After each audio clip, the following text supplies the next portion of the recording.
As luck would have it, and as I should have anticipated, Chester's sense of timing was astute as my own.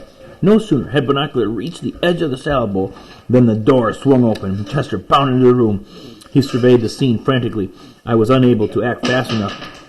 Upon seeing Bunnicula about to enjoy his first bite of nourishment in days, Chester leaped across the table, seemingly without touching the floor, chairs, or anything else, between himself and our furry friend, and landed directly on top of the bunny. "Oh, no, you don't!" he shrieked. Bunnicula, not sure what to do, jumped high in the air and landed with a great scattering of greens smack in the center of the salad bowl.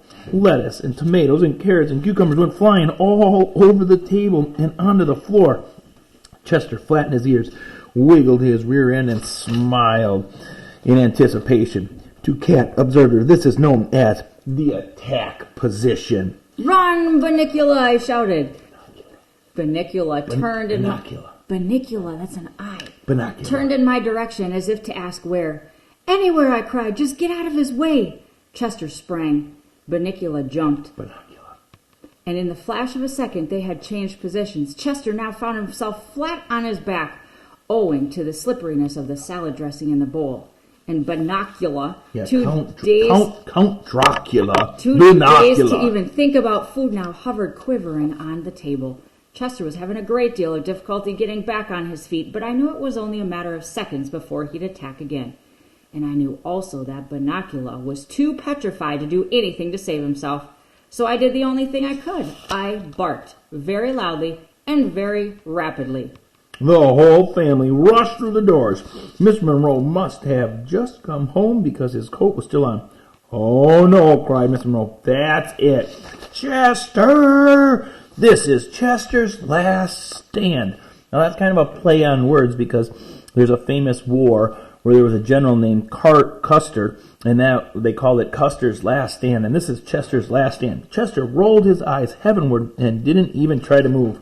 "Mom," said Toby, tugging at his mother's arm, "look at Bunnicula. How'd he get out of his cage? He looks scared."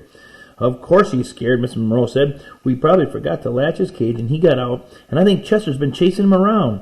Toby put his face close to the rabbit. "Mom, doesn't Bunnicula look kind of sick?" "We better take them all to the vet to see if any damage was done," she answered. I started to whimper. No need for me to go to the vet. Mr. Monroe patted my head. "We may as well take Harold along," he said. "He's probably due for his shots."